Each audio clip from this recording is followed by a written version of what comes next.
Just check to see if that's working. Great. Hello, everyone. I'm just going to get going because we're slightly behind time, and I want to get in as many questions as I can. Welcome all to this fireside chat, really, with Amandeep Singh Gill, the UN, the Under-Secretary General and Special Envoy for Digital and Emerging Technologies, a former Indian diplomat and tech policy expert, served as India's ambassador for disarmament, correct? So, and was appointed UN Secretary General Envoy of Digital and Emerging Technologies back in 2022. So we're dealing with, obviously, a considerable expert here. His keen focus, unsurprisingly, is on inclusive digital transformation and AI governance. In our discussions, one of the great things I discovered, obviously, that Amandeep was actually at the Bletchley Park AI Safety Summit in 2023. I guess I want to ask you, how was that? And did you actually, were you in the same room as Elon Musk, actually? Yes. And yes. what was he like? I think he was very engaged. We found a moment together. He cares deeply about not just the promise of AI, but also the risks that AI brings. I think that was his main motivation for being there at Bletchley Park. I would have given anything to be in that room. I have to say I'm exceedingly jealous. Okay, so if we could start with the big picture. Recently the world leaders approved the Global Digital Compact. And the first comprehensive global framework really for digital governance. It's unprecedented. And I wanted to ask you, so what made this possible and why now? There was a realization by not just governments but other stakeholders that you needed to update the vision for international cooperation on digital and emerging technologies like AI. One, these technologies have become way too powerful to be managed by single countries or even regions. Two, both the promise and the peril had gone through the roof. So that also required cooperation. You needed to find new ways of working together. And three, there was the opportunity of the Summit of the Future, which had been planned on the 75th anniversary of the UN. So there was a political moment that was available. And things turned out beautifully in the sense of it's like a bullet hitting a bullet. You had these reflections on the artificial intelligence. You had the ongoing negotiations. And the opportunity was there and the decisions were taken. And now we are in the phase of implementing those decisions. I think with the key breakthrough, obviously, is like getting 193 countries to agree. I mean, I don't know how you navigate the tensions between countries and very different approaches to that. Can you give us any insight in how that's even possible? Take artificial intelligence, for example. A number of countries wish to handle those technologies exclusively under national frameworks. Some prefer to deal with them regionally. So that's one end, and there are a large number of countries who like a more inclusive space. So finding the sweet spot in terms of what works globally, I think that was not only a political challenge, but it was also a challenge for creative thinking. So what we ended up are some very creative and incredibly effective solutions if they are implemented well, in my opinion. So at the global layer, having regular scientific assessments through an independent scientific panel of what the technology is, what it implies, and so policy making can be informed by scientific evidence. And then at the same time, a policy dialogue. So the complement to the science piece is a policy piece where you have these national regional experiences of rule making, of regulation being brought together and harmonized to a degree. At least there is learning from each other, building up of shared understandings and vocabularies, hopefully some interoperability for the private sector. And third, an effort, not a binding effort, but a voluntary effort to bridge the AI divide, to democratize the AI opportunity, so every country everywhere can build some AI models and solutions in their own language, in their own cultural, economic, social context, and contribute talent and data sets to the overall AI economy. So that was the creative space, that was the space of political possibilities that member states seized. Right, I want to come on to the AI divide actually, but just before we leave that really, I wanted to ask if it's too soon, or whether you can give us some examples, some concrete examples of like when a country deciding whether to adopt a particular AI system or digital infrastructure, and how the compact has influenced that decision. Are we too early in that process, or have you already got examples?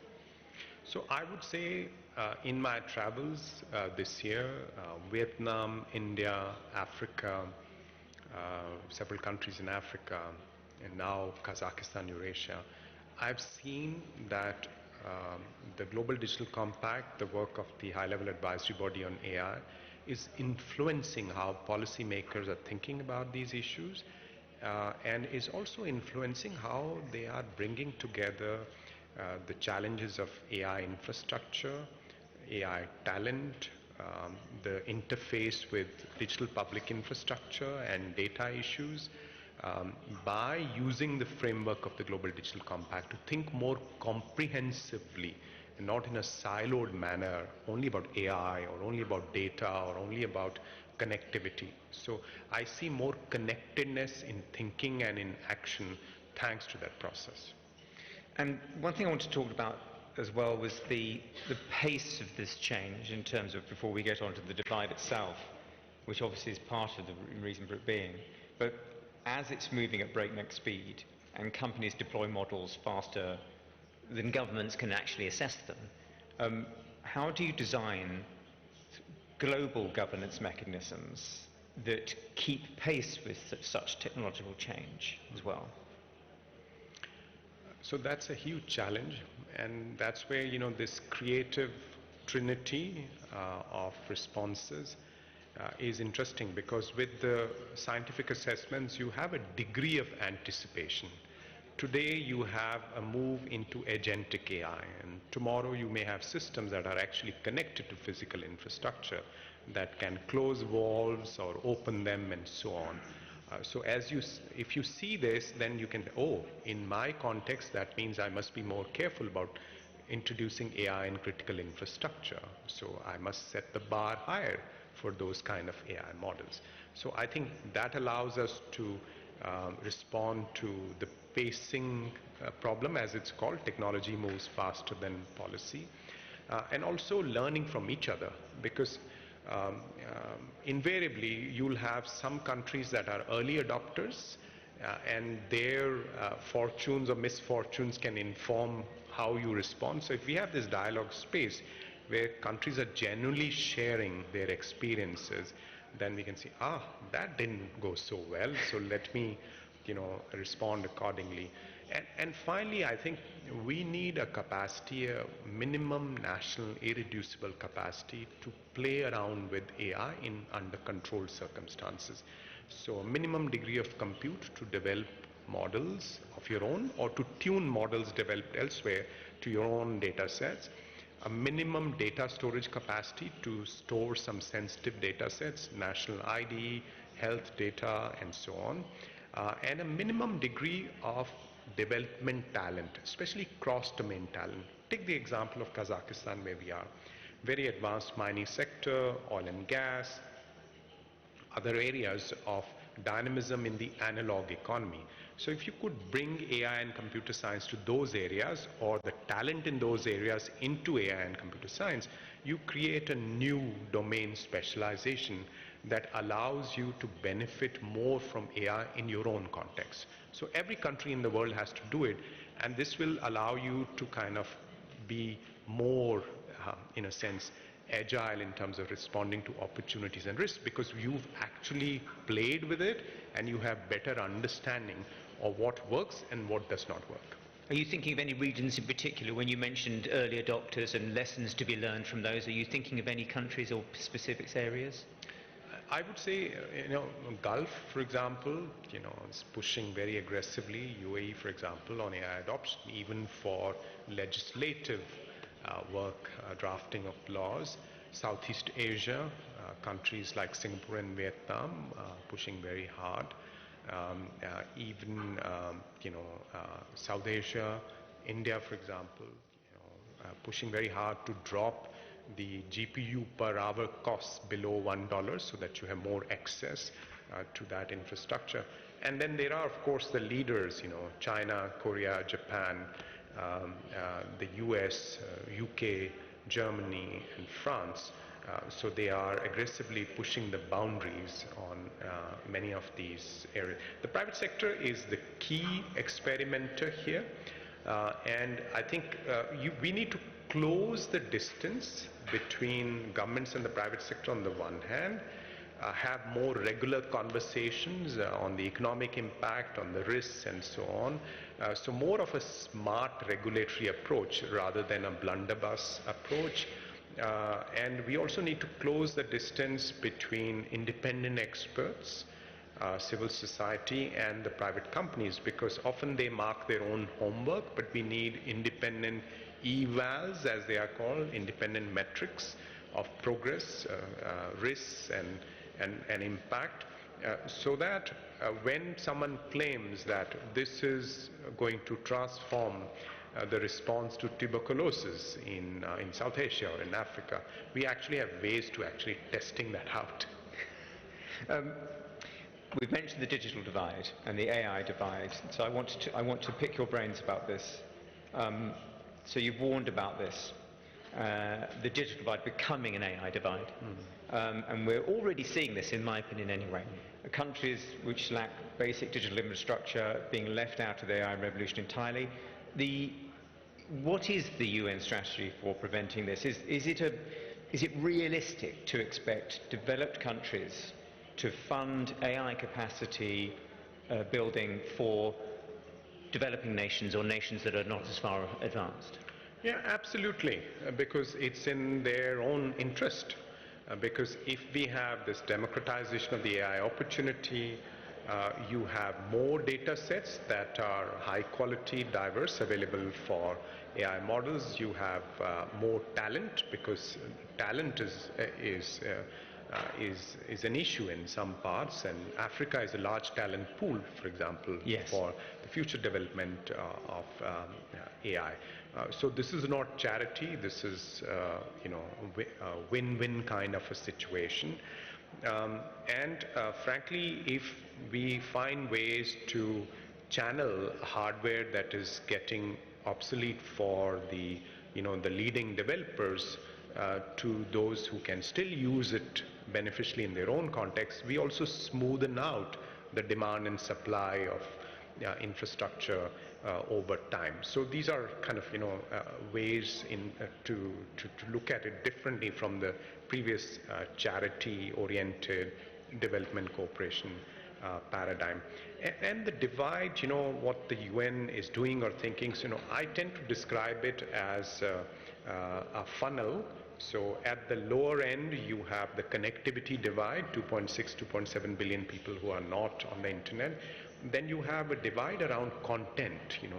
Most of the world is consumers of content. Yeah. They're not generating their own content. So there's content poverty. And then you move on to data. Where is the data for training AI models coming from? It's largely 6 or 7 languages, mostly English, mostly North America and Western Europe. So Turkic languages, for example, including Kazakh, are a minuscule proportion of the data. I've heard 2,300 times less representative. So that's I think the middle portion of the pipeline. And then you have AI, where there is this huge divide. All of Africa has less than 1,000 GPUs. A single American company has 250,000 GPUs. So you see, Africa has data, Africa has talent, and a huge number of use cases where AI can really help, but it doesn't have access to the compute needed to develop AI models. And finally, the widest part of the funnel is where you have AI and other emerging technologies meeting specific domains like health or physics and astronomy and so on. There is niche talent, niche data, niche AI models in those areas, and without them you cannot think of future value add. So most of the world is out of that game. So we need to keep an eye on all these divides, and half the game is really bringing the attention of policymakers, the private sectors, consistently with evidence, with data, with opportunities to address the divide regularly. And that's what I think the UN brings most value at. It cannot be that we start just laying the cables and then building huge data centers. I think that's not the UN's job. No. But our job is to shine light on it and exhort people and push the creative ideas to make it happen. Talking about that data, providing that data, convincing arguments, you did hint to me about a general report due in September coming up, and I wondered if I might be able to get you to tease some sort of options, some foresights from it, that you might be able to give us like an advanced look today. Would that be possible? Yes, absolutely. So I'll try to the extent I can. So this is the Secretary General's report on innovative financing options for AI capacity building. So he was given this task by the Global Digital Compact, which recognized the problem but could not agree on a solution. And it said, Secretary General, come back to us by next year with clear options, how we can do this innovatively. The situation today, funding is not easy to come by, and the specific case of the AI where the private sector is so dominant. So we worked on the demand side. What do countries and communities actually need? And the demand landscape is very diversified. We've looked at the supply landscape, and we've also looked at examples from the past. Global health, the Global Fund on HIV/AIDS, tuberculosis and malaria, the Global Financing Facility done jointly with the World Bank, many other examples. UNITAID, where a small cost of an air ticket contributes to global health solutions. So all these creative examples from the past, and so we've come out with some ideas for how we can do AI capacity building. And essentially, the core of that idea is that just as we need a minimum national capacity to develop and deploy AI, we need a minimum global response to make that happen. And that minimum global response should include a pooled fund that channels these investments into the 50, 60 countries, the least developed countries, the landlocked developing countries that are most in need of this, which also channels in-kind resources. I mentioned those GPUs becoming redundant, also talent and use cases that people are willing to share, data sets they are willing to share, through some kind of a coordination mechanism to countries in the lower tiers of AI maturity. And finally, we need a coordination platform for existing funders, because funds are being deployed without sufficient alignment, without sufficient thinking about metrics and evaluation, impact, and so on. So some kind of a mechanism whereby the funders retain their sovereignty over funding decisions, but find some value in coming together regularly so that their funding decisions lead to the kind of impact that funders themselves would wish to see. So this report is due this September, and we hope it leads to meaningful decisions by the UN member states so that we can urgently address this part, the yawning gap that is there on AI and its applications. I wanted to ask, as we're coming to the end of our session, unfortunately it's flown by, but I want to ask what success looks like to you on this. What are the metrics here? If we're looking ahead to 2030, what does success look like for your mission? How will we know if the Global Digital Compact and these new institutions are actually working? How will we know whether the valuable work that the UN and you are doing in this regard is bridging an AI divide? So I would say, put out 3 criteria of success. So 2030, we look back and say, we were wise, we adopted the Global Digital Compact in 2024.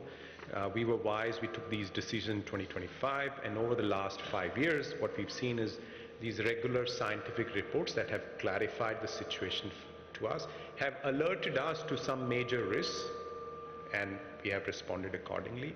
Second criteria for success would be that we came together regularly to speak on AI governance, and then we learned from each other that some laws, some legislative approaches that worked in one place, some kind of solutions that worked in one place were applied to another one. They were helpful. And finally, that we helped the 45 LDCs, the 60 countries most in need, with setting up a basic national capacity.